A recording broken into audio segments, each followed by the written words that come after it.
Yeah, that's why. It's like just I participated in it.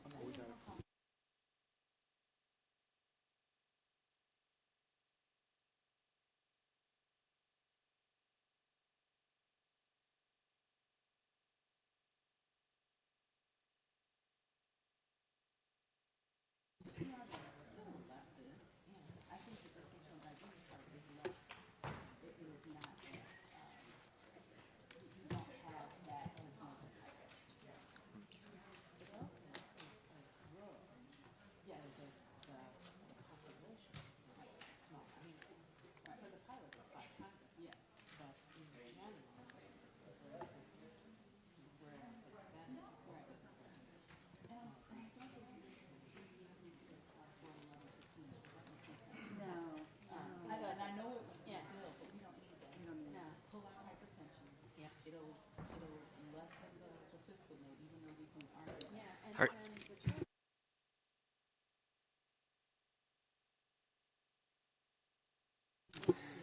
right. Good afternoon, or good morning, everybody. Welcome to the House Environment and Transportation Committee and House Health Committee joint briefing on, I'm just going to say PFAS. I'm not going to try to pronounce it as I don't want to embarrass myself too badly.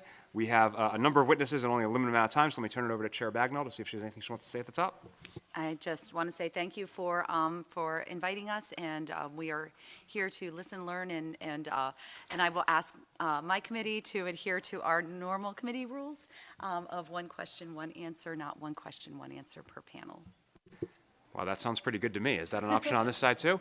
We will start with the Maryland Department of Environment for a PFAS overview. We have some great reps from the department here. Please go ahead when you're ready. Thank you very much. Good morning, Chairs Corman, Bagnall, Vice Chairs Guyton and Cullison, distinguished members. For the record, I am Zachary Schaefer, Assistant Secretary at the Maryland Department of the Environment. I joined MDE just over a year ago. Prior to that, I served as Director of Policy at the EPA's Office of Water, where I worked on many issues related to public health and our environment, and in particular, helped to lead EPA and federal efforts to address PFAS. Okay, slides are working. That work gave me a deep appreciation for how complex PFAS issues are and how essential it is that we address them in ways that are effective, affordable, and practical for state and local governments. And I can tell you firsthand that Maryland is leading with that mindset. So what are PFAS? PFAS, which stand for per and polyfluoroalkyl substances, I promise that is the last time I will say that today, are a very large family of about 15,000 chemicals. They were invented in the 1940s and have been used widely because they are so useful.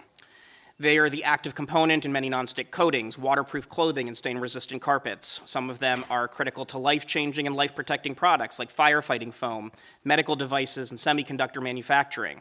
They resist heat, water, oil, and degradation in extreme conditions. However, that same resistance means that they don't break down in the environment, and many of them accumulate over time in our bodies. According to the CDC, nearly every American, and likely almost all people around the world, now have some PFAS in their blood. Now, this slide has a lot going on, which is kind of the point. PFAS are a complex problem with many sources and many ways that they get into and move through the environment, and a wide variety of tools we have or need to address them. We have industrial facilities that use PFAS, and it can be released in air emissions and water discharges. It's been used for decades in fighting certain types of fires, so it can be found in high concentrations near airports, military bases, and firefighting training centers. Certain PFAS are active ingredients in dozens of pesticides used on crops, and because they are in countless products that we throw away, it ends up leaching out of landfills. And wastewater systems are also receiving PFAS from residential sources, from you and me, when you shower off your water-resistant sunscreen or streak-free cosmetics or launder stain-resistant shirts and waterproof jackets, it goes down the drain. From there, they get into the soil, into the air, and into our rivers and groundwater.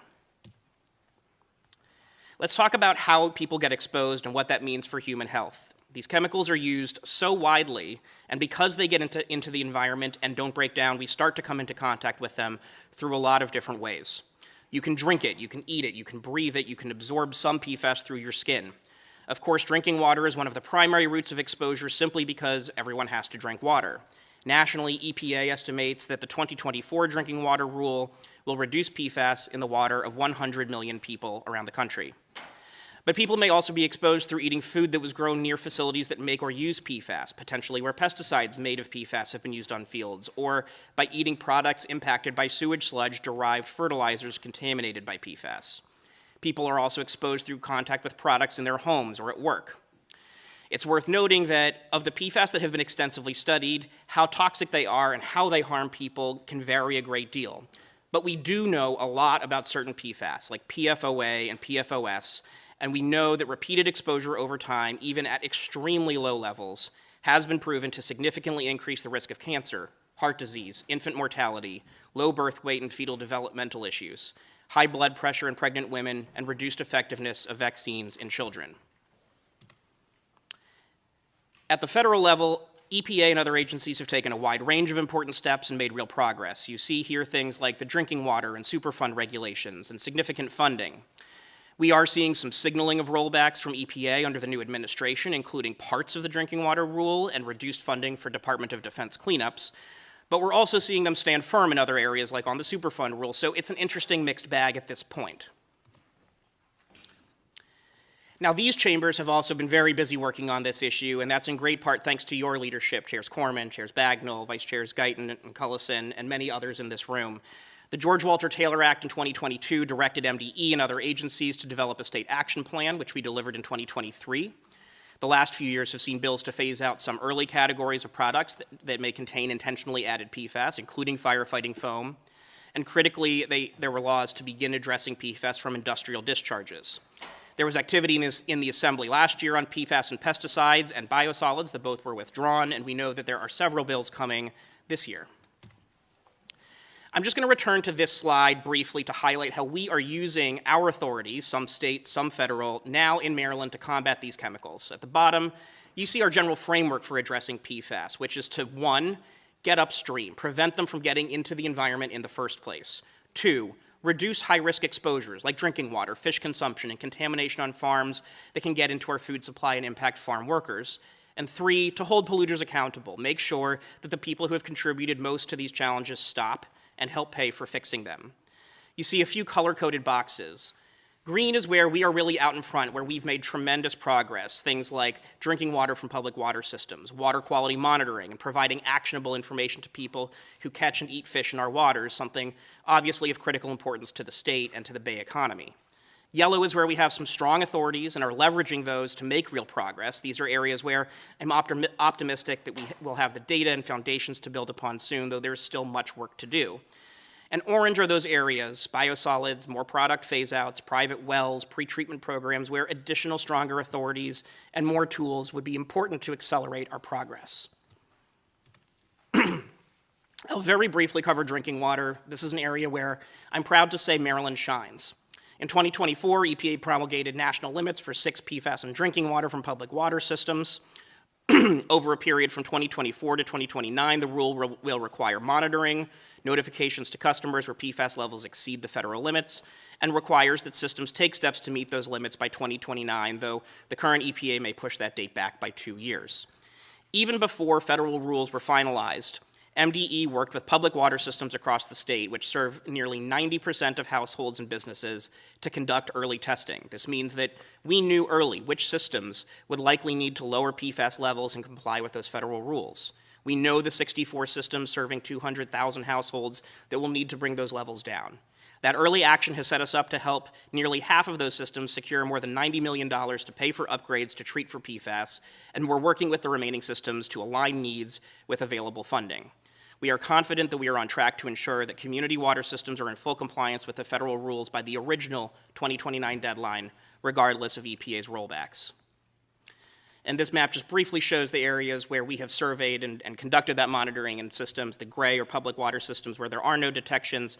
The purple shows those 64 systems and service areas where we do have detections of PFAS above the federal limits.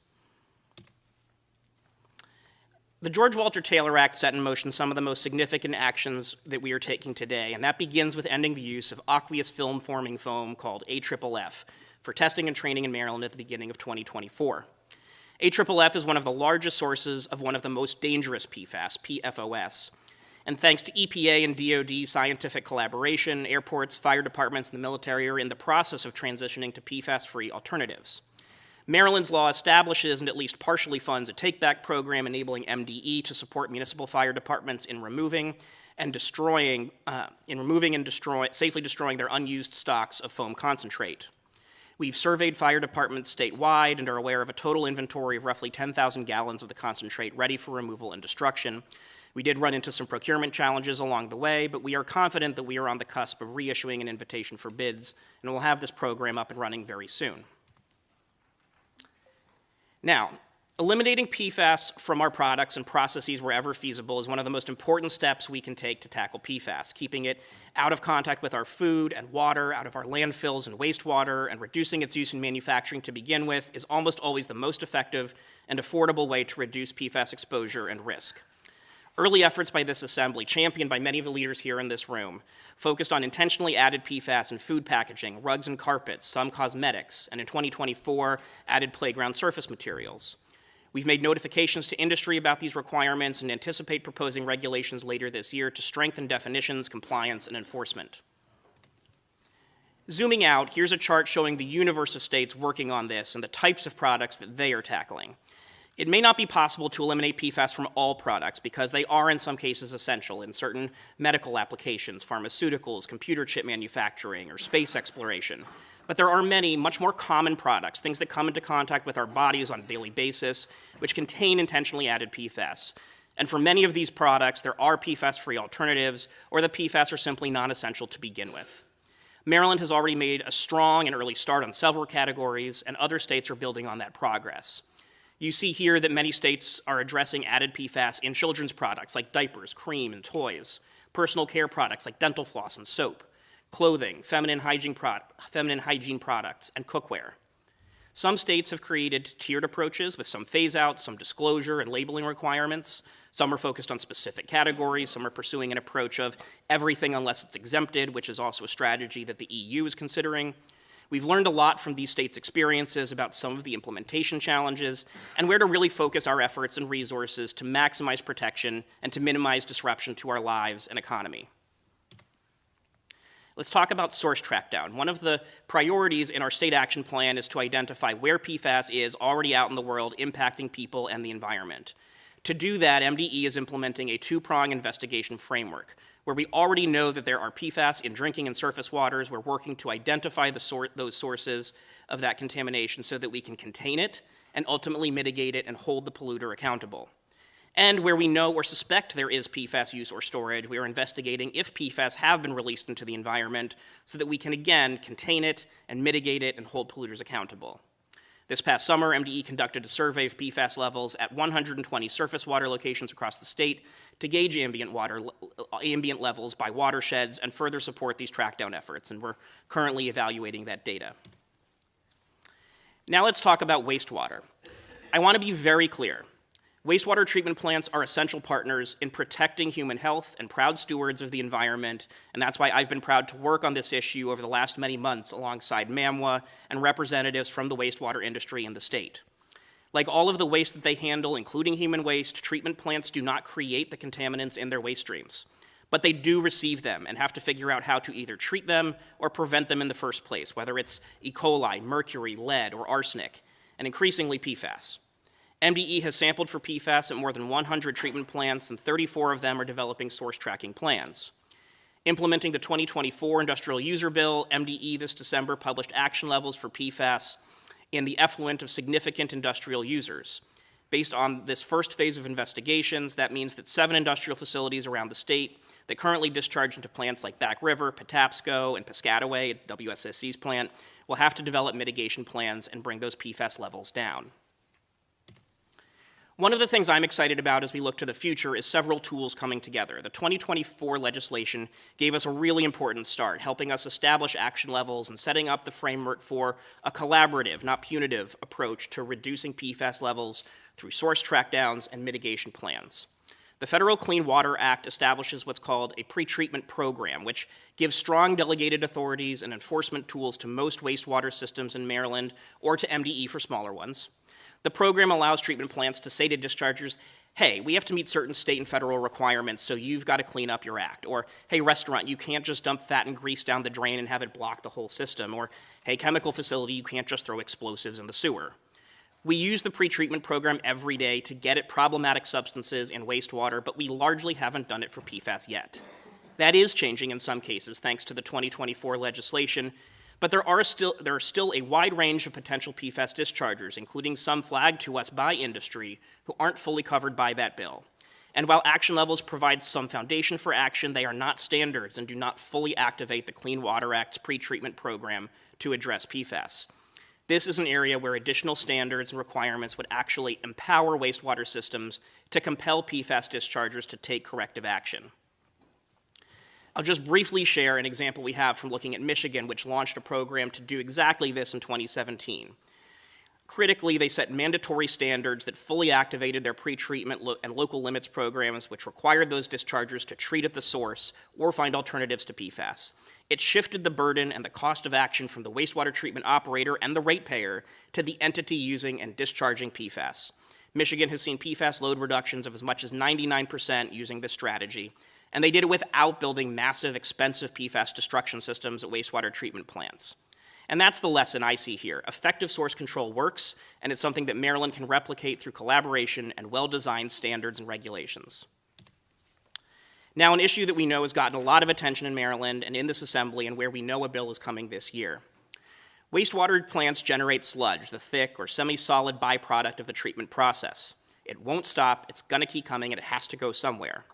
That sludge is either usually landfilled or better, treated to meet criteria established by EPA into a type of nutrient-rich fertilizer called biosolids.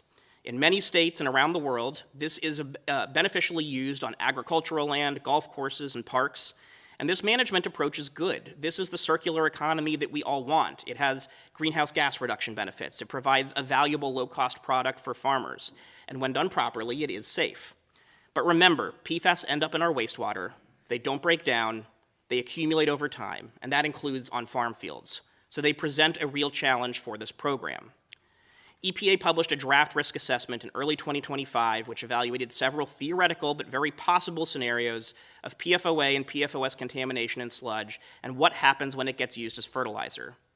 That assessment found that over time, PFOS and PFOA contamination made its way into dairy products, eggs, meat, nearby drinking water wells, and streams and ponds used for fishing, and that the additive risk of cancer and other health effects exceed EPA's acceptable risk levels by several orders of magnitude. Depending on the assumptions you use, that's hundreds to thousands of more cases of cancer per million people. The Assembly's 2024 PFAS bill established mandatory testing for PFOA and PFOS in biosolids that are used as fertilizer. We also published voluntary guidance in 2024 recommending reduced rates of application. But we need to do more to protect our drinking water sources, our land, our farms and farm workers, and all of us who consume products raised on those farms.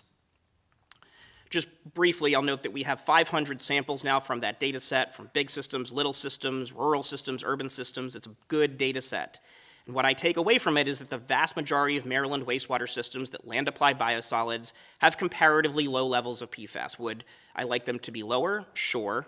But they're not the lowest hanging fruit when we talk about reducing people's exposure.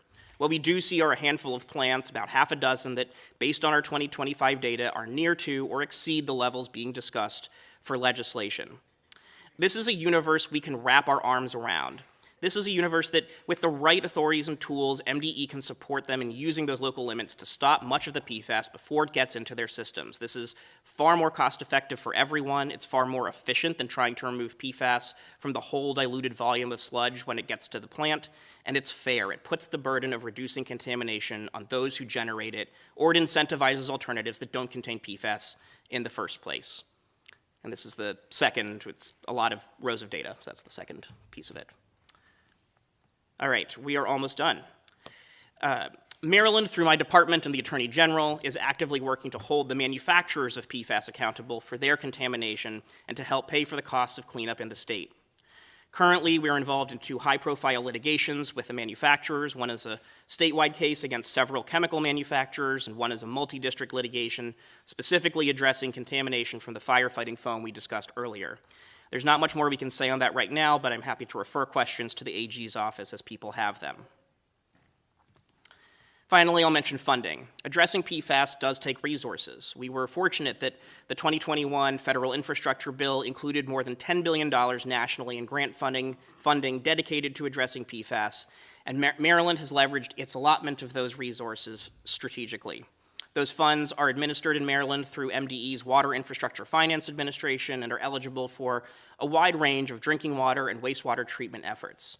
More than $115 million alone is going to PFAS drinking water treatment here in the state, and approximately $10 million has been committed to a wastewater pilot project. Unfortunately, this is the last year of that federal grant funding, but the state revolving loan funds we administer will continue to be a source of low-cost capital for water systems on into the future. So, some key takeaways to wrap things up. Maryland is among the leading states, and one of the things that I think is a hallmark of our approach is that we are taking a balanced, evidence-based approach to PFAS action. I think it's also important that we come to terms with the fact that it's unlikely we will be able to eliminate PFAS in the environment and society entirely. The goal must be strategic reduction of exposure and risk. It's also important to remember that PFAS can be prevented and removed and destroyed. They are not truly forever chemicals. There is hope at the end of this tunnel. We just have to act smartly. That said, stopping PFAS at the source is generally the most cost-effective and most effective long-term management strategy. One of the things that I saw at the federal level and see every day at the state level is that success requires collaboration across agencies, sectors, and jurisdictions, and that is exactly what we are doing at MDE. Significant work is already underway to identify sources, but more federal and state authority is needed to support load reduction and to hold polluters accountable. Finally, I'll just leave you with the fact that PFOA and PFOS are where we are now. That's 2 of the 15,000 chemicals. This journey is not over. I know that this can feel like Groundhog Day or like we're moving the goalposts all the time on PFAS. Why are we coming back and talking about this session after session? It's because we keep learning more, because we keep doing more, and as we do more, we will learn more, and that cycle will continue.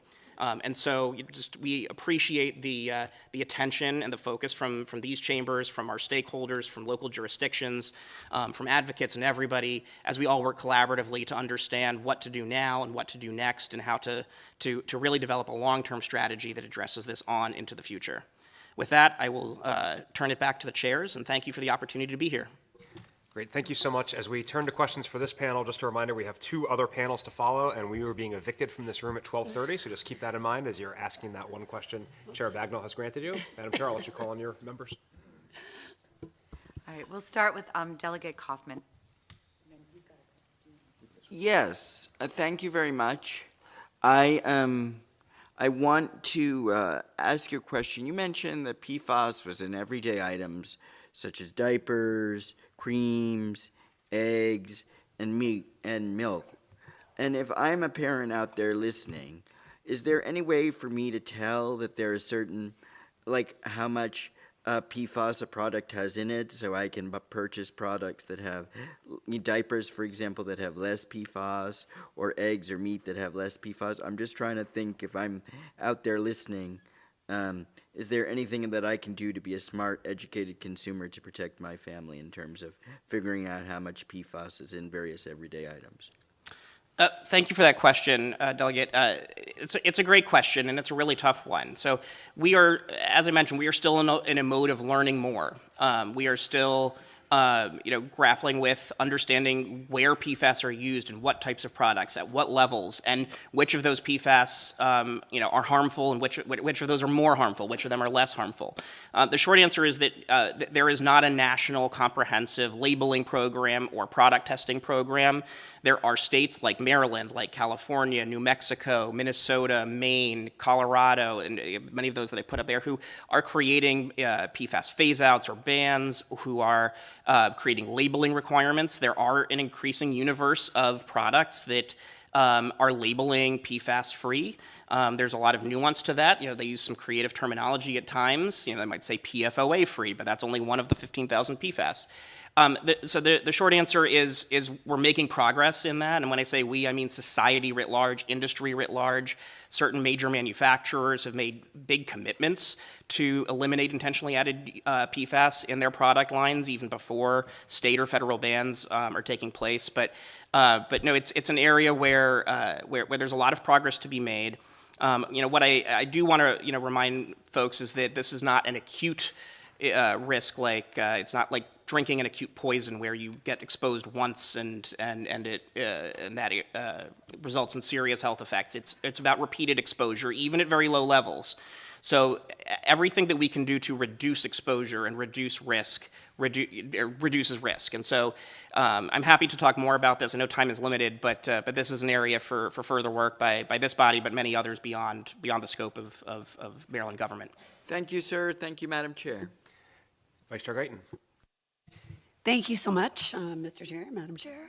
Thank you for being here and for the amazing work that you all have been doing over the past several years, particularly to address our community water supplies and wastewater plants. Thank you so much for that. It's really important. A lot of us, however, have districts that are served by wells, private wells, and that wasn't something that I really heard you address much. What does the evidence say about the state of our state's wells, and are there any efforts in place to monitor or to educate folks who are on private wells about this issue and how they could alleviate it?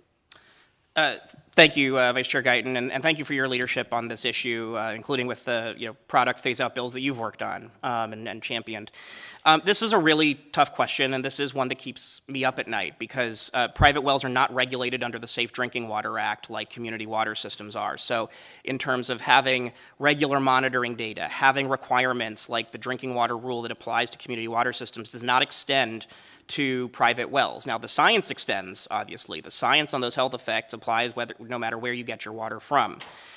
There are steps that we are taking at MDE to investigate and track down sources, like I shared, where either we know that contamination has occurred or where we suspect that contamination may have occurred, and where in certain of those places where we have found significantly elevated levels of PFAS, there are efforts to make sure that people are aware. We have a guide for private well owners on our website that includes information about the risks, information about treatment options, and then there are some litigations underway that I can't speak to that start to address who should pay for those kinds of solutions, on behalf of impacted households. But this is an area where more investigation is needed, where more resources are needed, and in particular, the funding sources we have in the state of Maryland are directed at community water systems. They are not really eligible for private wells, with some few exceptions where you're connecting wells to a community water system. So this is definitely an area where further progress is needed, and we welcome that conversation. Delegate Hutchinson. Hey, good morning, Zach. So last year, a number of us in this committee worked on a PFAS and pesticides bill, which eventually got passed out of the House unanimously, and was based upon a 2-carbon definition consistent with the EPA's definition. You're talking about PFAS in biosolids here today. That's different than the PFOA and the PFOS that you're referring to in the biosolids. Or the pesticides is different than what we're referring to in biosolids? Yes, we're referring to PFOA and PFOS specifically, and there's not we're referring to those two specific PFAS, not to the whole class of PFAS, and there's not I know that there was a lot of debate over the definition used last year. That's not really part of this bill, because this bill is specifically addressing just those two specific PFAS. Great, thank you for clarifying that. Thanks, Madam Chair. Delegate Stein. Thank you, Mr. Chairman and Assistant Secretary. Thanks very much for your presentation. Looking at your biosolid samples for, I guess, 50 wastewater treatment plants, you're right. I mean, most of the data points are green, which I assume means you're comfortable with their level of PFAS contamination in their effluent. But there are a decent number in yellow and a few in red. So could you tell me the quantitative benchmarks you use to determine green from yellow and yellow to red? Yeah, so for that, we issued voluntary guidance in 2024, in summer of 2024, that recommended reduced rates of land application now that we were getting that monitoring data in. We said, if you're under 20 parts per billion, continue as usual. 20 to 50, we urge a reduced land application rate. Above 50, we urge a further reduced application rate. The bill that is being debated this year. I know we've provided some feedback on it. It's some tweaks, but sort of a similarly tiered approach. And so that's sort of the same framework that's applying to that green, yellow, orange, red color coding. The takeaway is that there are a couple, there's, I believe, 3 or 4 systems in the state that currently exceed the levels being discussed in legislation. The big red one that you see there is one that had very high levels, and while it still is permitted to land apply, it has chosen to stop land applying. And so there are a small universe of systems with these elevated levels that the legislation discussed this year would start to bring into play. Okay, thank you. Vice Chair Collison. Thank you, Madam Chair, and thank you for this very informative report. So speaking of wells, I was wondering 2 things. One, is there any program by which a well user would be able to ask for us, the state, to test their water, number 1? And number 2 is if they find something, if they find high levels of PFAS in their well water, is there any kind of mitigation program that's available to them at this time? This has come up in certain counties, and to be clear, the way that the private well program works is that it's a delegated authority from MDE to the counties. So we work with the county health departments when those kinds of questions come in, and it frequently is subject to the availability of resources to conduct that testing.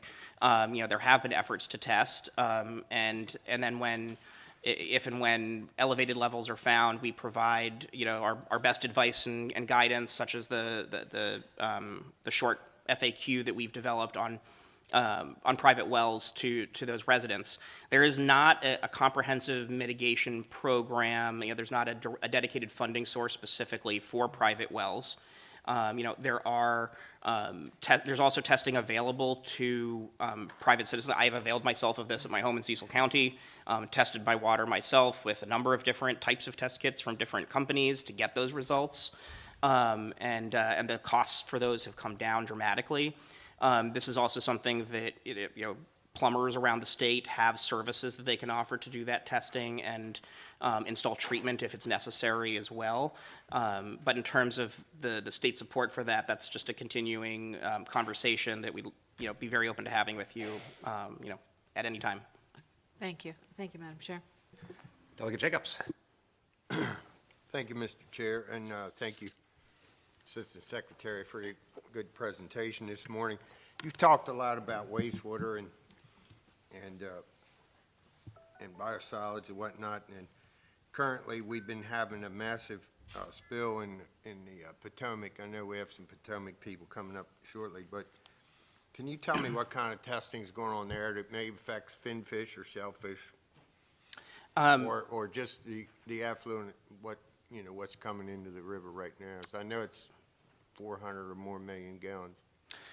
Yeah, so MDE is tracking this very closely along with Region 3 and EPA, and it's a multi-jurisdictional effort. There has been I don't know if the ice has melted enough yet that we can get our teams out there into the Potomac to start doing that testing. I know that was one of the things we were unable to do last week simply because of the weather. But our intent is to be sampling the water quality in various places along that stretch of the river. In terms of your specific questions on impacts to certain fish species, I don't have that information in front of me right now, but I'm happy to get back to you. Thank you. So is there any testing being done when it's coming out of the plant? Like I would have to get to check with my team and get back to you on that. In terms of things like PFAS, the liquid effluent that flows through those pipes before it gets to the treatment plant have much lower concentrations of what ends up in the biosolids. The biosolids are the concentrated solid product of it. So, the levels in the liquid flowing through pipes like what ruptured is in the parts per trillion, as opposed to in the biosolids we're talking about parts per billion.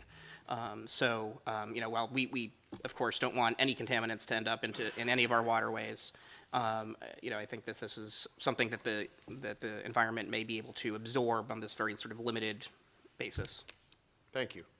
And Delegate Jacobs, just for your benefit, the Public Utilities Subcommittee under Chair Foley's leadership is going to have a briefing, particularly on the rupture. It's obviously very important to me. It's also in Delegate Warman's district, so we stay on top of it. Delegate Taveras. Thank you, Madam Chair. And thank you so much for this super important presentation.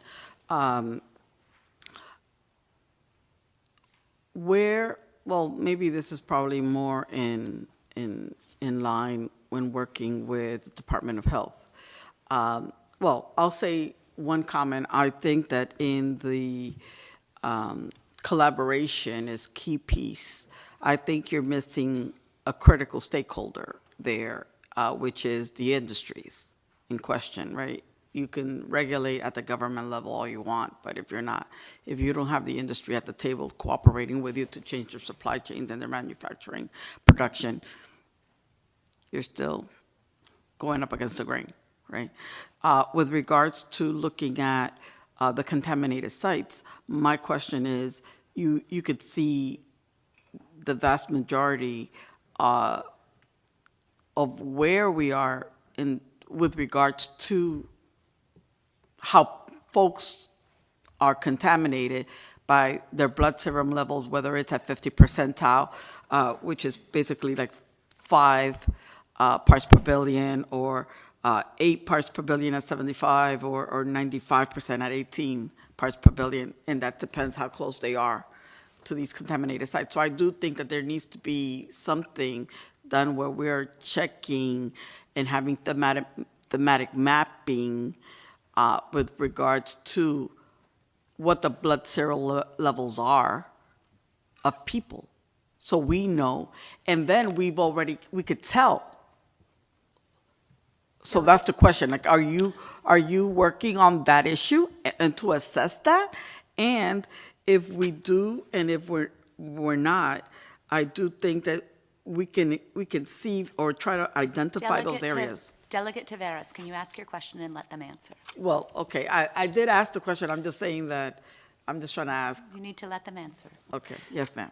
Well, thank you very much, Delegate, for that question. So we do collaborate very closely with MDH on this. There is a multi-agency group that meets regularly to discuss coordination on PFAS issues, and the PFAS action plan that we developed based on the George Walter Taylor Act's direction from this chamber was co-developed by MDE and MDH with input from a variety of other agencies. And I can also just say that from my experience at the federal level, that the only way to make progress on PFAS is collaboration across departments of environment, agriculture, health, working with the medical professional community, working with defense and public safety entities. I know I will have to follow up about Maryland-focused blood serum data.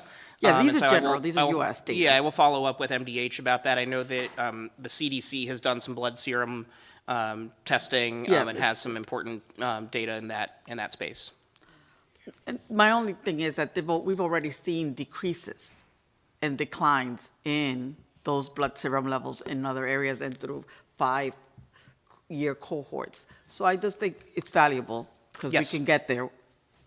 Yes, the proof is in that pudding in particular. Thank you. And we would ask if you can get that data, if you share it with both committees. Yes. Thank you. Delegate Kramer. Thank you, Mr. Chair. You mentioned the best way to deal with PFAS at wastewater treatment plants is to identify the source. There are literally hundreds of thousands of sources for a wastewater treatment plant. How do you identify the source?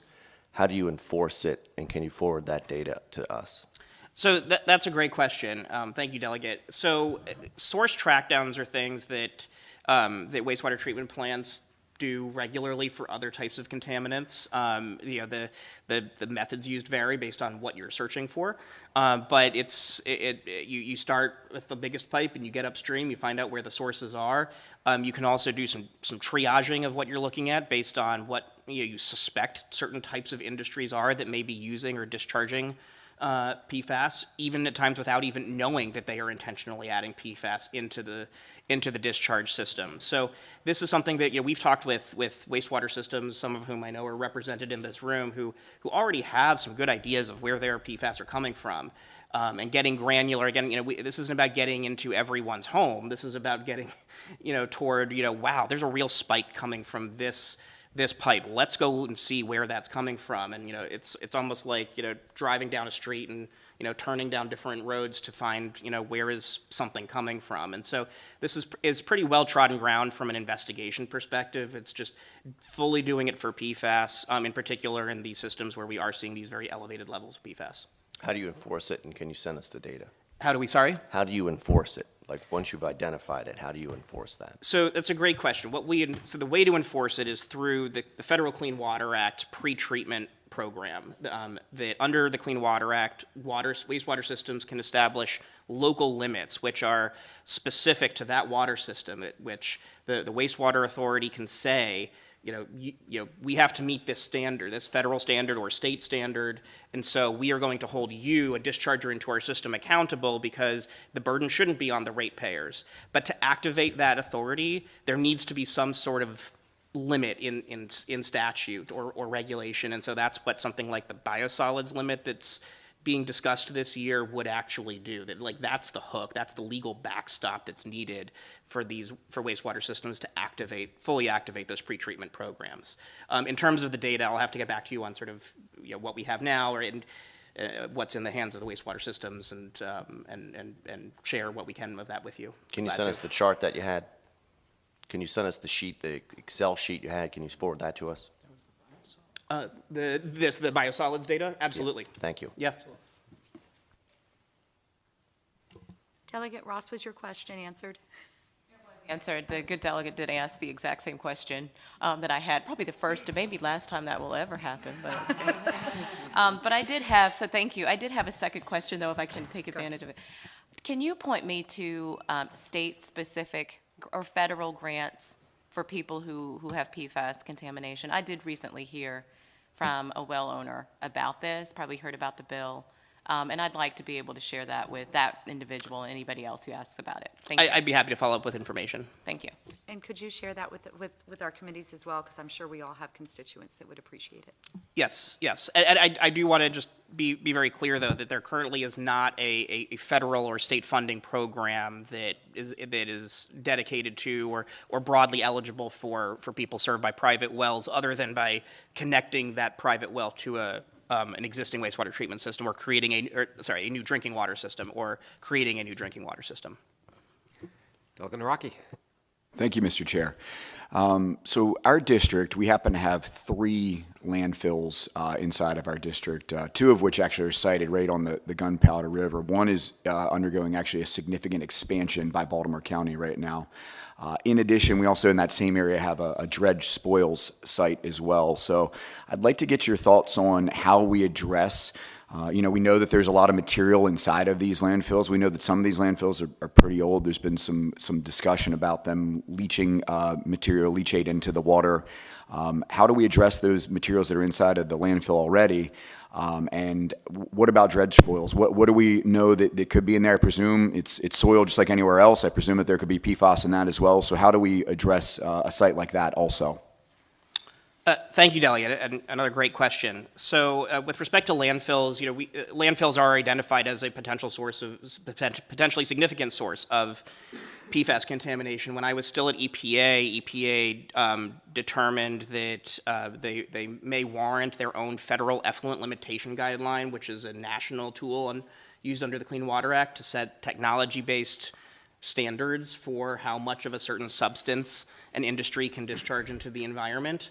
Now, I don't see that actually going anywhere anytime soon, even under different circumstances. That standard would take many, many years to develop, but that's sort of the level of attention and concern. The only other sectors or industries that EPA had designated for that standard thus far were PFAS manufacturers, chrome and electroplaters, and I'm sorry, what's the third one? I'll think of it in a moment. But we are in Maryland doing a study of the 91 landfills that we permit here around the state. I'm not going to cover it here, but there's a slide toward the end of the presentation that should be in your hands with a bit of information about what we're doing there. We hope that the results will start rolling in this summer. This is a solvable problem too. Capture of PFAS at landfill leachate discharge points is something that many other states are starting to do. The technologies do exist, and those costs are coming down pretty dramatically as new types of treatment and concentration technologies are entering the market.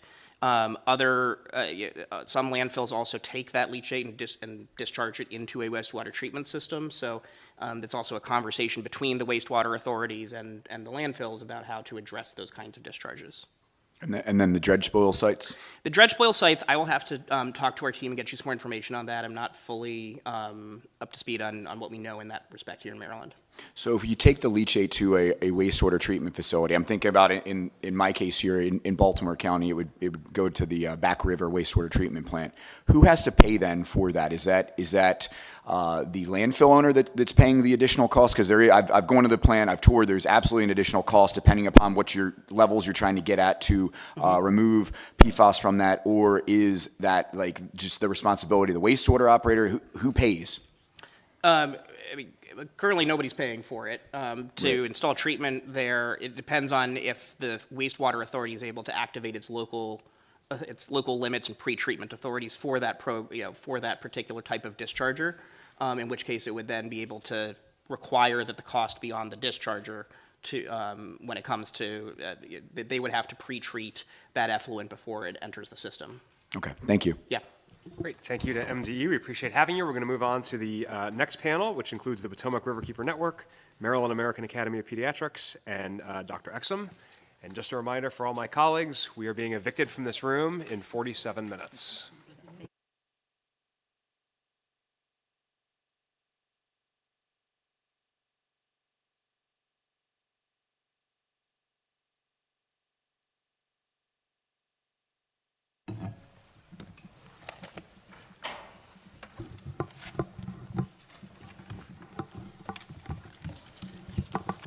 Please go ahead when one of you is ready. How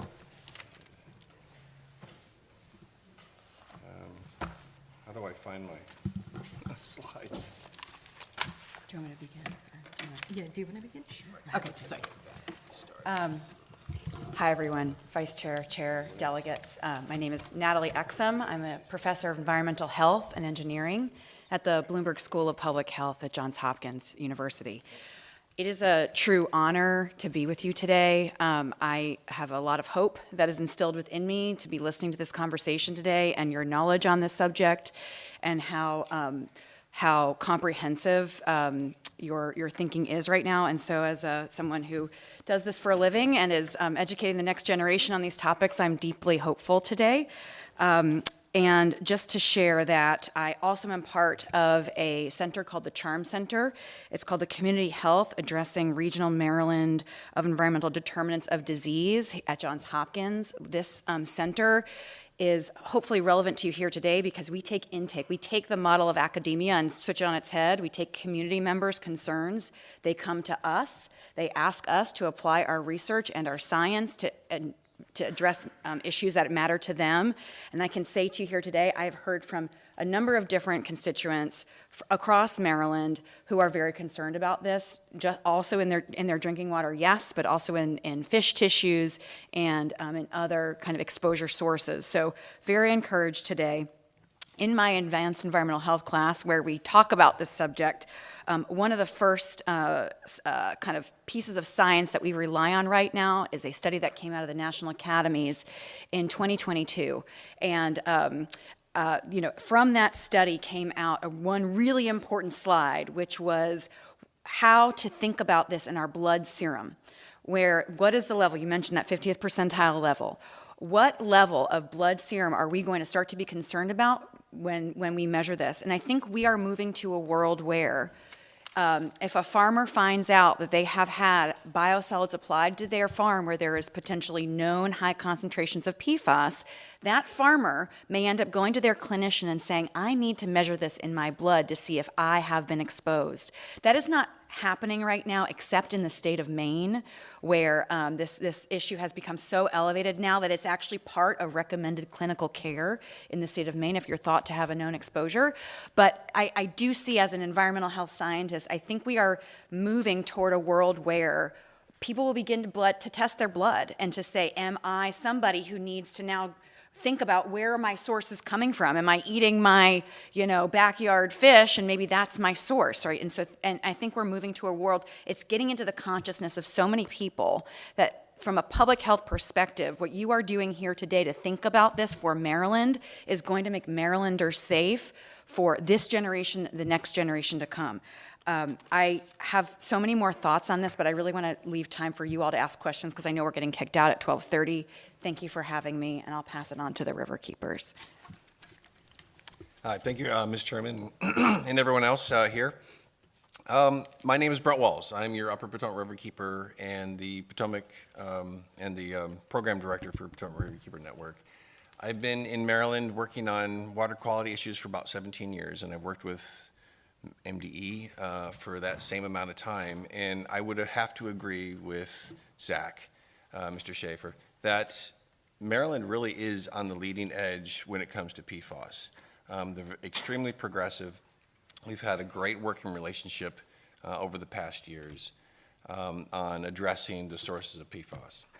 And so in 2017 is when I first really started to investigate PFAS, collecting samples and assessing where these sources of PFAS are coming from. Yeah, and we focused early on the Antietam Creek in Washington County, where we knew from USGS biologists that the PFAS levels in smallmouth bass were at 500,000 parts per trillion. And we wanted to know why. And so we tested wastewater treatment plants, we tested the stream, we communicated that to MDE, and our goal was there to really press upon, we need to have fish consumption advisories for PFAS, because if it's there in the Antietam, relatively rural, but with some urban mix there, it's got to be in a lot of the other locations throughout the state. And therefore, MDE they did a concentrated effort of collecting samples, and they issued fish consumption advisories, probably one of the first states on the East Coast to do so. And then later on, we worked again with Maryland. We produced a map, visualized finally the biosolid locations across the state. And then we also produced other maps about the risk to soils based on water table. The response from Maryland is to produce a moratorium on no new permits for biosolids until they can figure that out.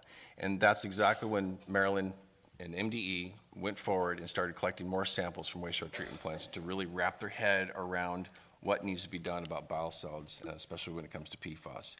And over the years, we have concentrated our efforts in collecting samples, investigating PFAS and all the various different sources. We've focused on reaching out to the community, doing PFAS 101 presentations.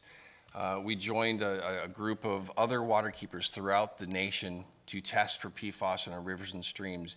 And one of the highlights of that process was noting that Piscataway Creek had one of the highest levels of PFAS in that study.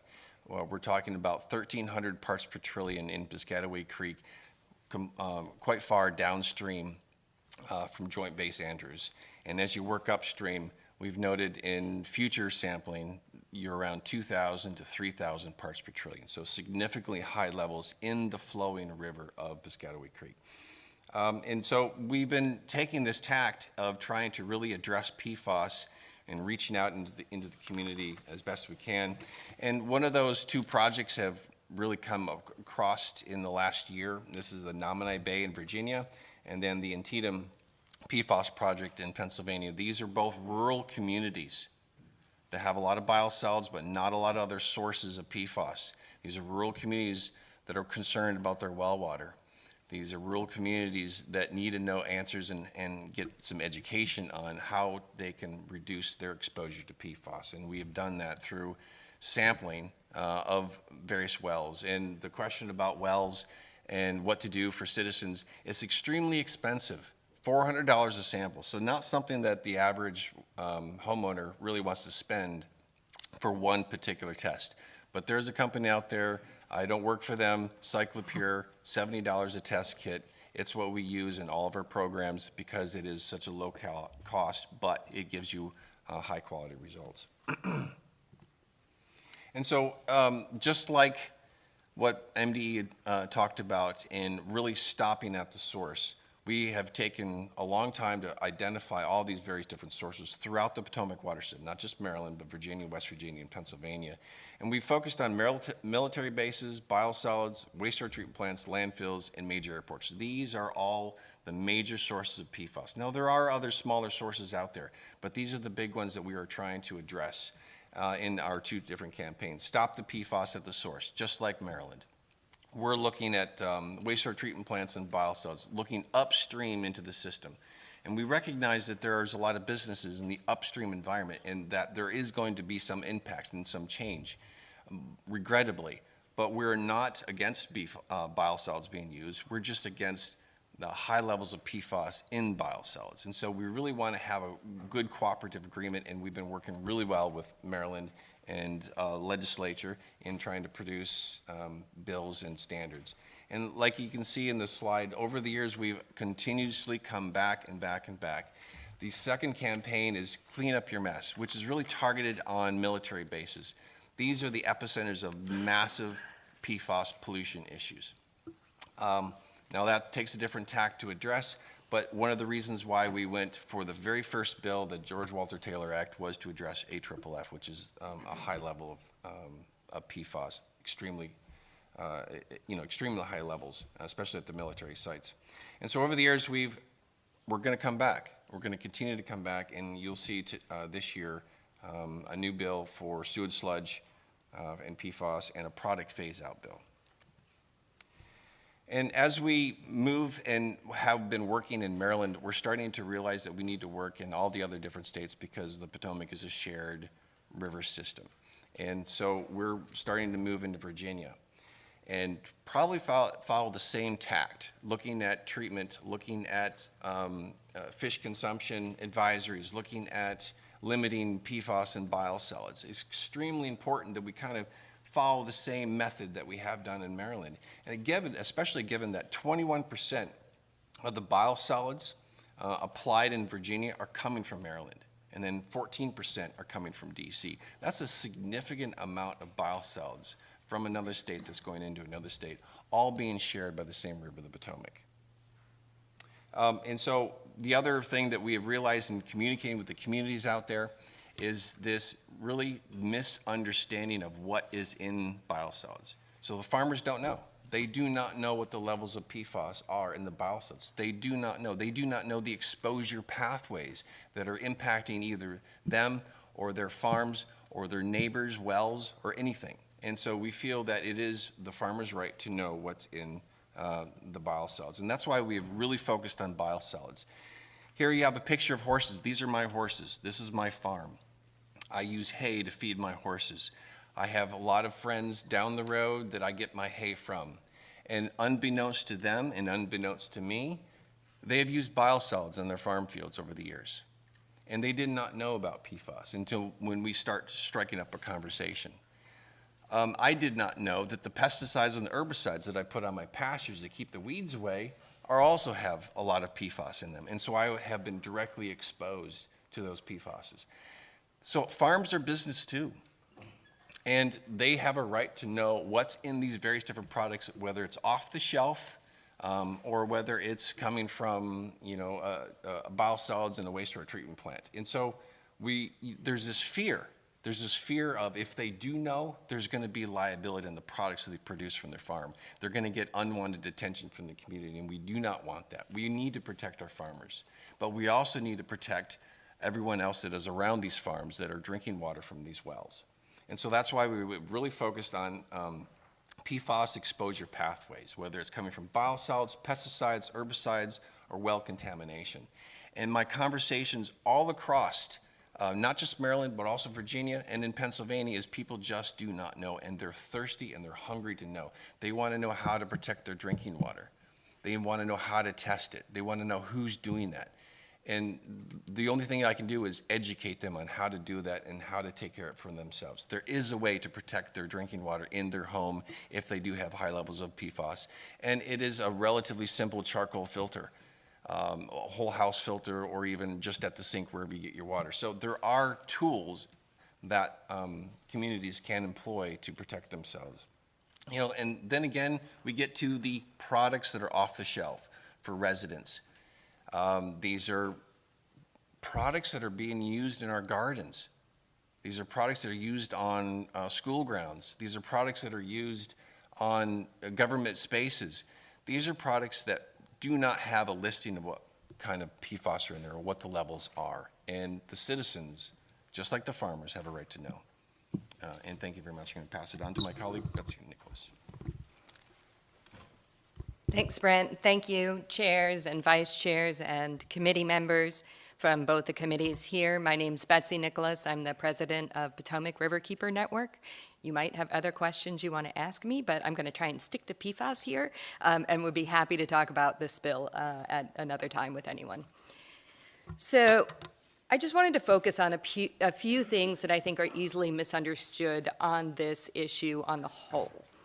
Wastewater treatment plants aren't making PFAS, right? They're an aggregator of it. It's coming in from a multitude of different sources, and that's sort of the center point at which we can stop it there before we start an entire cycle of contamination of PFAS in our drinking water systems, in our food, on our fields, getting downstream to shellfish and fish in the rivers, because that's where the exposure pathways start to quadruple and more when you are potentially getting exposed to PFAS in your drinking water at low levels, in your food because of packaging, in your products that are grown in the state because the cows that produce the milk were grazing on fields that have been treated with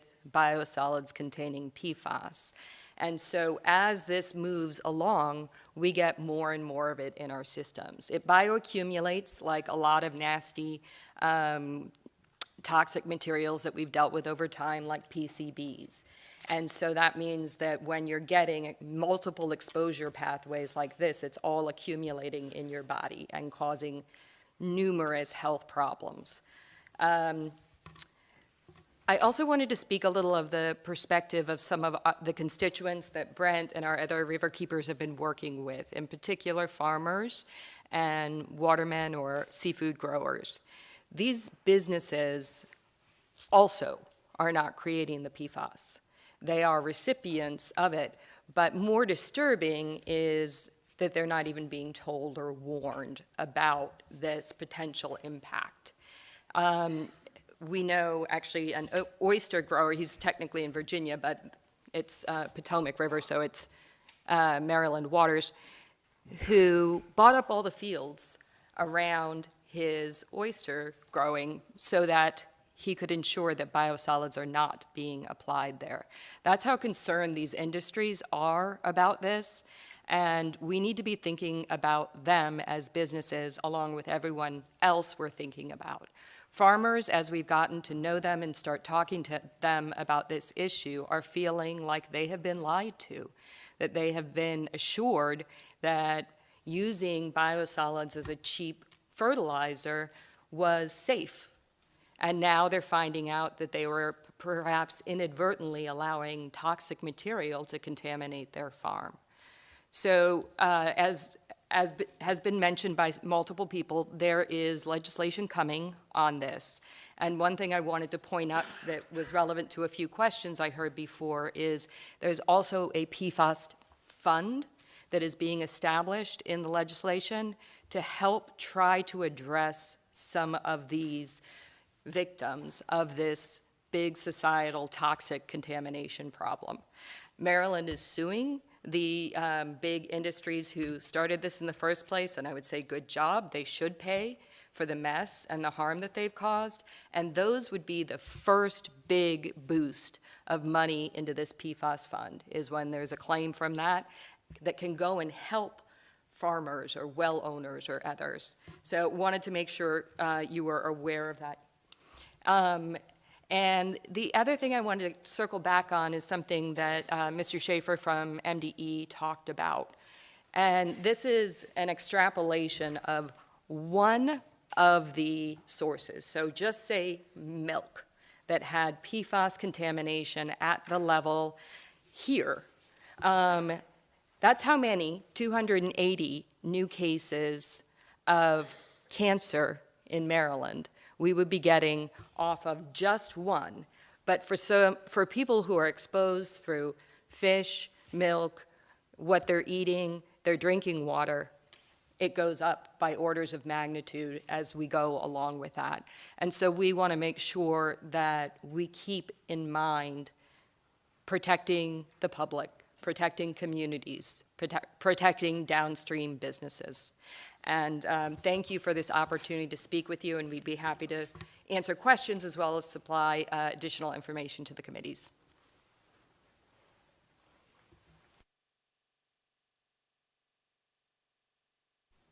I'll be going next. I'm Dr. Michael Ichniowski. I'm a retired pediatrician, but I serve as the chairperson for the Environmental Health and Climate Change Committee for the Maryland chapter of the American Academy of Pediatrics. I'll limit my remarks today to the health effects of PFAS chemicals that have been discovered and published in the medical literature. You've had an excellent overview of PFAS from the Department of Environment.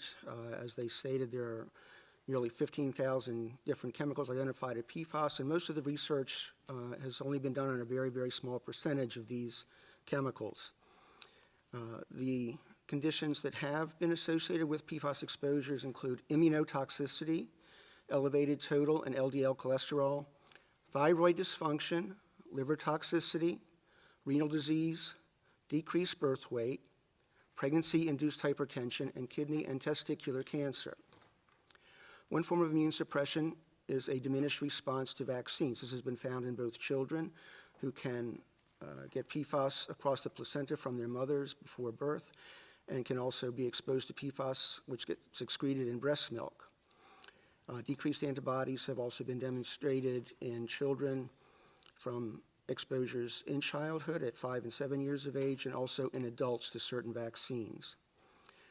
Prenatal exposures to PFAS have also been associated with an increased susceptibility to infectious diseases in children and an increased risk of hospitalization from upper and lower respiratory tract infections.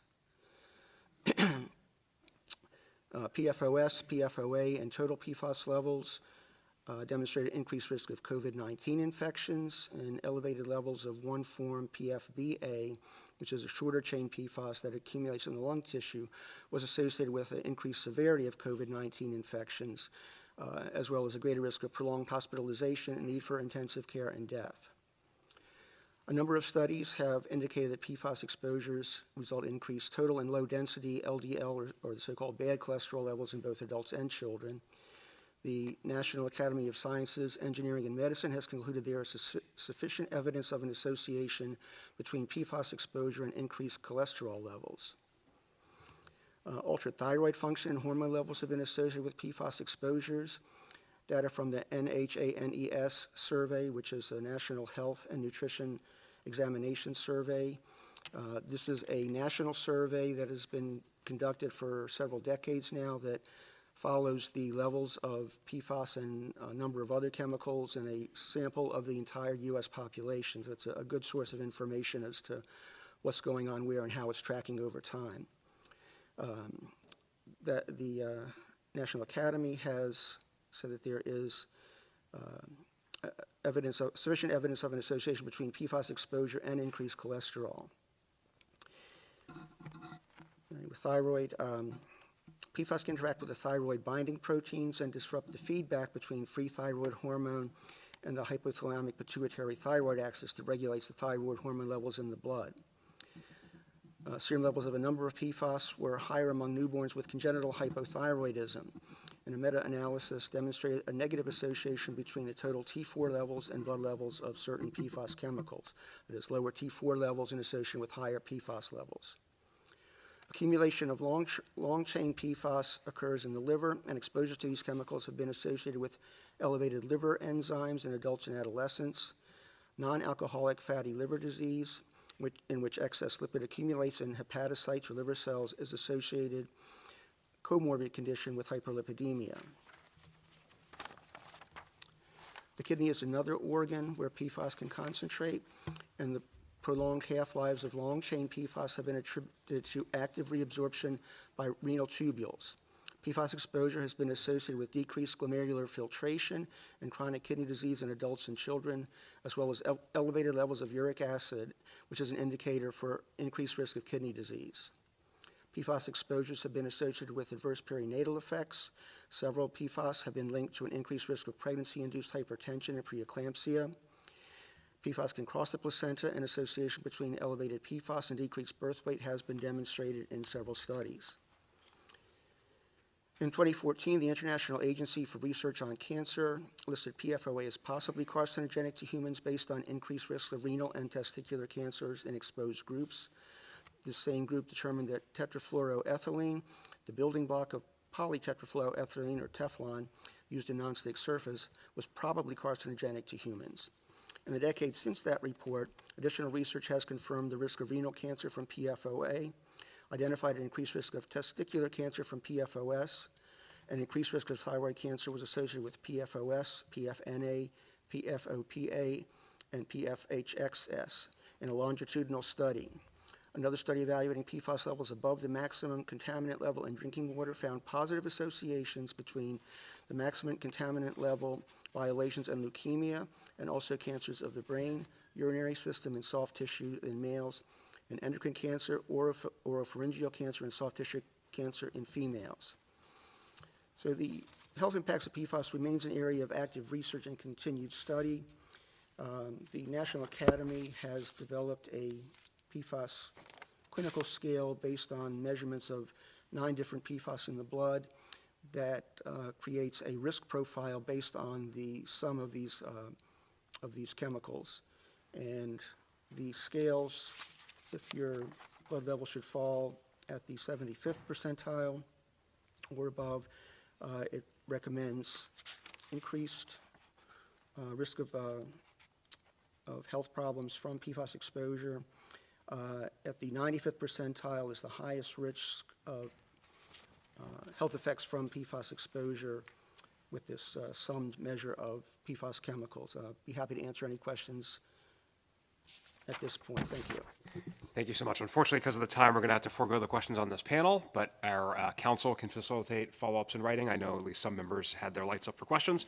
We're going to move on to our wastewater and biosolids panel, and thank you all for being here. Sorry, we're in a little bit of a rush.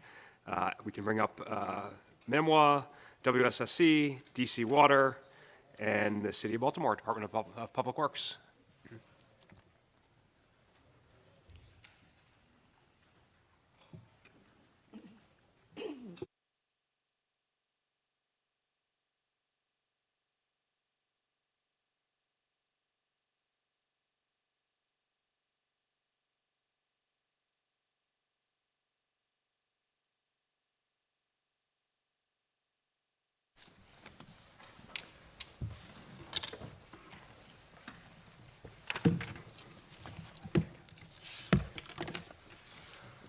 Good morning, committee chairs, vice chairs, and committee members.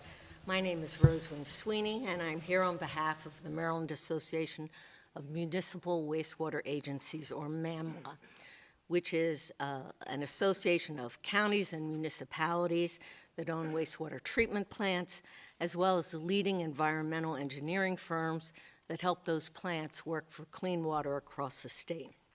I'd like to thank the committees for scheduling this briefing on a topic of critical importance to the state's wastewater plants. As WSSC Water will share shortly, wastewater plants are already paying to conduct PFAS sampling monitoring and identify potential PFAS sources. Fortunately, the plants have been able to find partners to provide grants and other funding to support those efforts. In contrast, any restrictions on biosolids land application would mean a tenfold increase in costs. Local utilities will have no partners to bear those costs. They will all be borne by our customers and your constituents.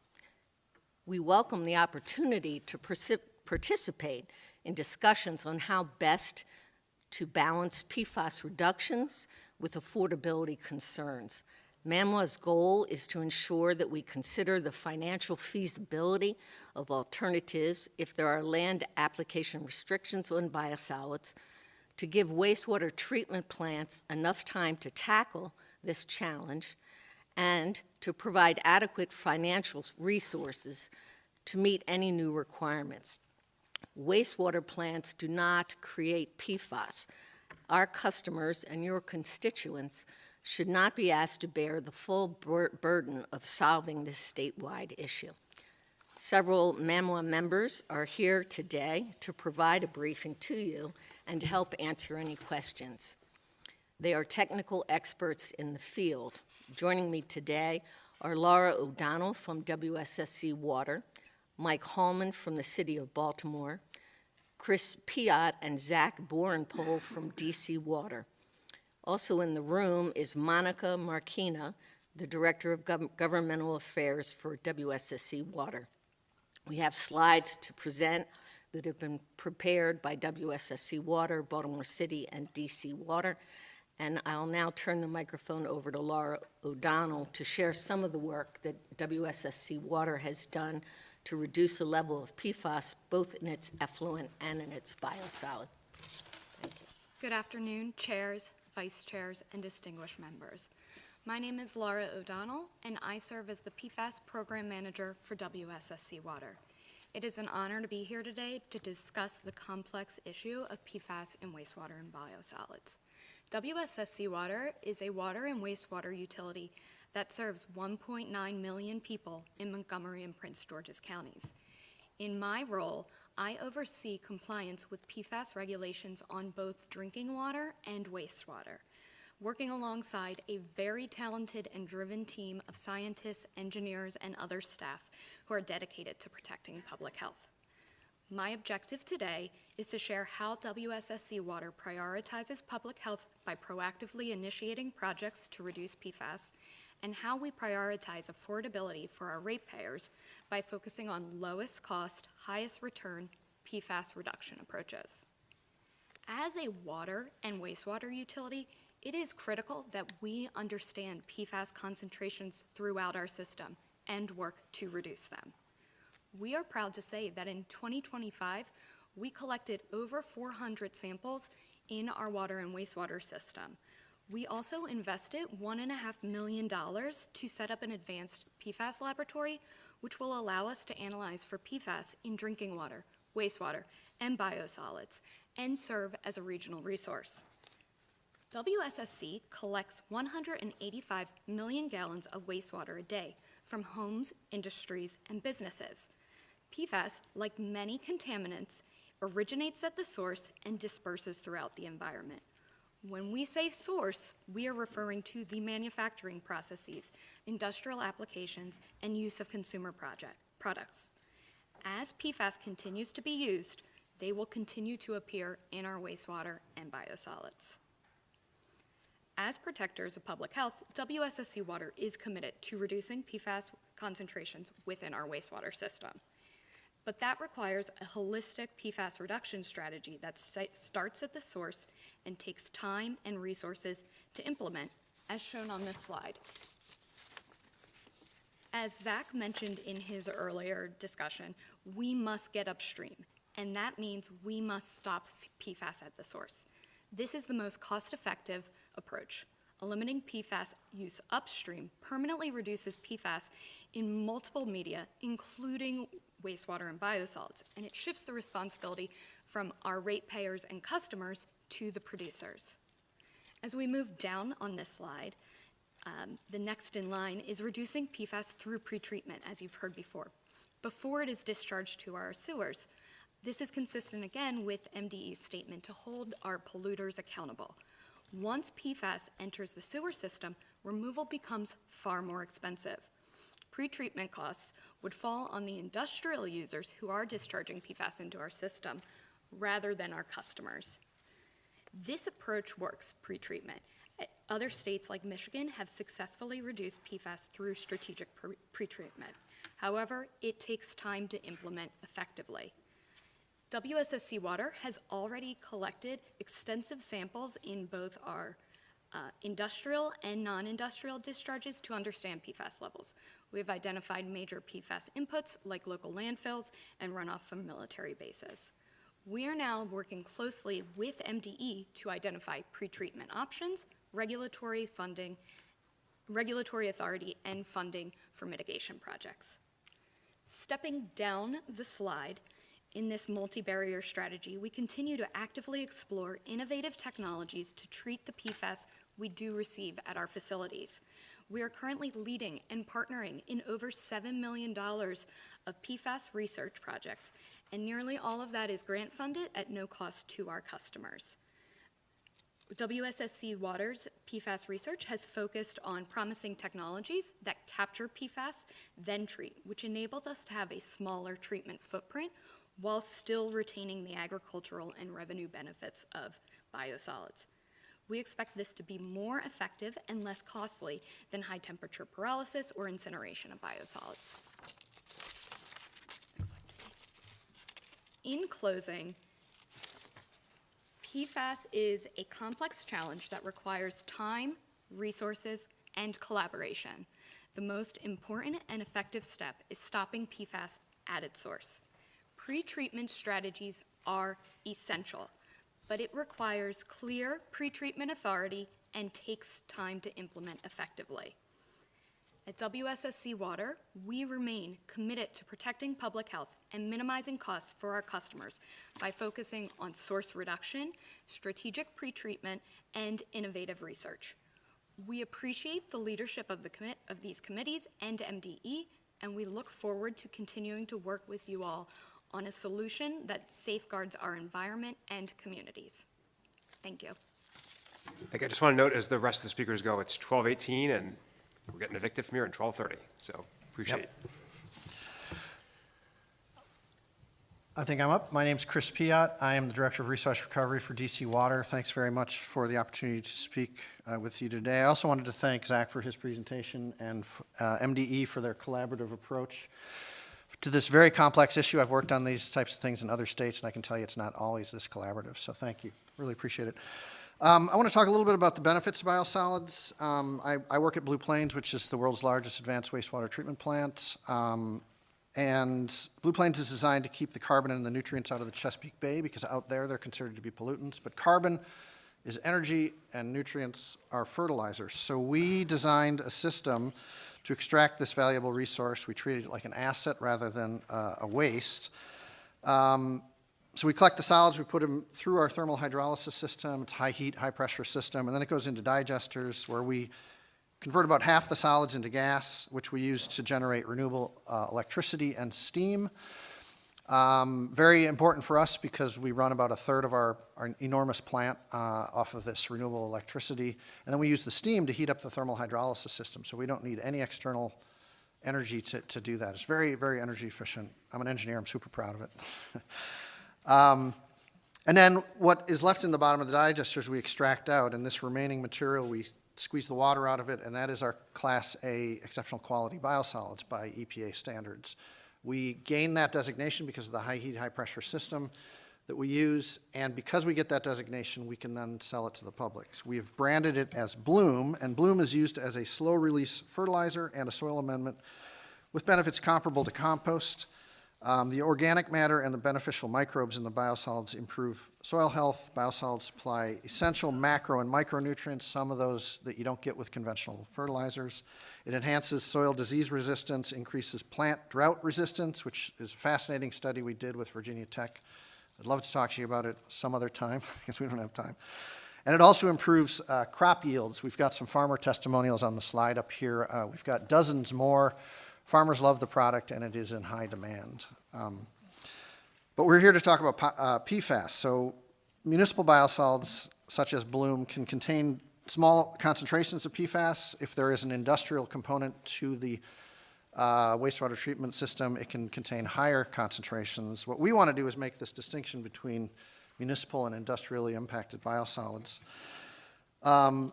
And for us, we know that only about a very small percentage of our flow, I think it's 4% of our flow comes from industry. So we went upstream into our sewers and tested and found out that 95% of the mass of the PFAS is coming from our residential areas. So I agree, source control is really important, especially on an industrial impact side, but we're going to have to change behavior of our residents and our users if we're going to make a difference in what we have in our biosolids, which really is sort of a societal background level, similar to what we already have in our bloodstream.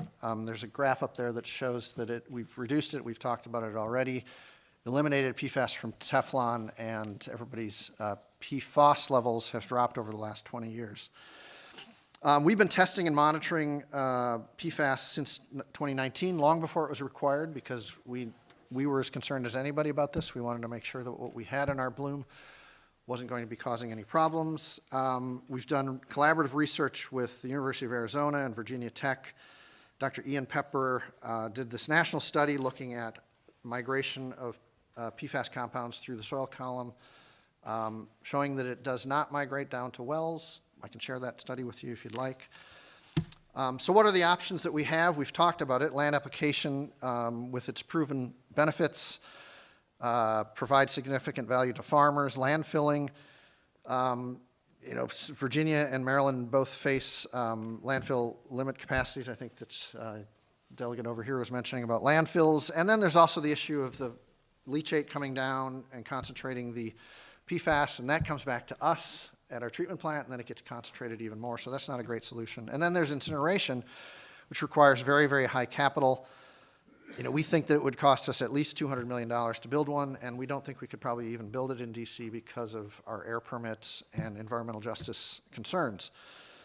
So restricting or eliminating land application would increase our annual operating budget to probably about $30 million a year, and this would place a significant financial burden on our customers for the small amount of PFAS that we have.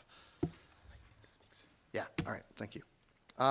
So I think the solution is source control. I have lots to say about that, but I'm going to pass it to Mike because we don't have very much time. All right. Very good. Good afternoon, everybody. My name is Michael Holman. I'm the Deputy Bureau Head for Water and Wastewater for the City of Baltimore. Here in the first slide, it just gives just an overview of one of the scale of the operation for the City of Baltimore's wastewater treatment plants, but also, much like my partner utilities here, a lot of the ongoing efforts we are in terms of tackling this particular problem. But if I could leave you with one message today, it's this. Any additional costs the wastewater treatment plants bear to address PFAS in biosolids will be passed along to our ratepayers. The City of Baltimore will be particularly hit hard financially if financial impacts are not considered. As you know, Baltimore owns two of the largest treatment plants in the state of Maryland, both Back River and Patapsco, and we do service Baltimore County and, to a lesser part, Anne Arundel and Howard counties in there, so they would be likewise impacted. If the city cannot land apply our biosolids, we would either need to landfill 100% of our biosolids or install additional treatment at both plants. The city estimates it would cost approximately $50 million to landfill our biosolids, assuming we would find adequate landfill capacity for these materials. I would like to note here that Maryland has little to no landfill capacity for biosolids, so the city would need to ship those to other states, such as Virginia, who is estimating that it will run out of landfill capacity within the next 2 years. Installing treatment at both plants is even trickier and far more expensive. Unfortunately, there are a limited number of options in the market right now to treat biosolids for PFAS. The only mature technologies are incineration or pyrolysis or gasification. If the city could install pyrolysis or gasification technology, and that's a big if given the size of the operations at both of those plants, the city estimates it would cost nearly $650 million alone for Back River and an additional $300 million for Patapsco. That nearly $1 billion investment would have to be recuperated through our wastewater utility bills from the city's citizens and its businesses. That would be an extraordinary burden for our citizens who are already struggling with increasing home, grocery, and health care costs. On behalf of MAMWA, WSSC Water, DC Water, and the city, thank you again for the opportunity to share our views today. We have a few minutes, so we'll let Delegate Boyce ask her question. Thank you, and thank you so much. Biosolids is such a, and PFAS, such an interesting conversation. Mr. Hallman, I'm slightly disappointed. I hear what you're saying about what the cost could be, but what we didn't hear, what we heard from other folks, is what you're actually doing with this and the work that you're doing to actually remove PFAS from the biosolids and your processes for getting rid of PFAS generally. And I would have loved to learn more about that than what this is going to do to you, which I hear you and I certainly respect, but I would love to have heard more about the city's processes as it's working to remove PFAS from the wastewater treatments. Thank you.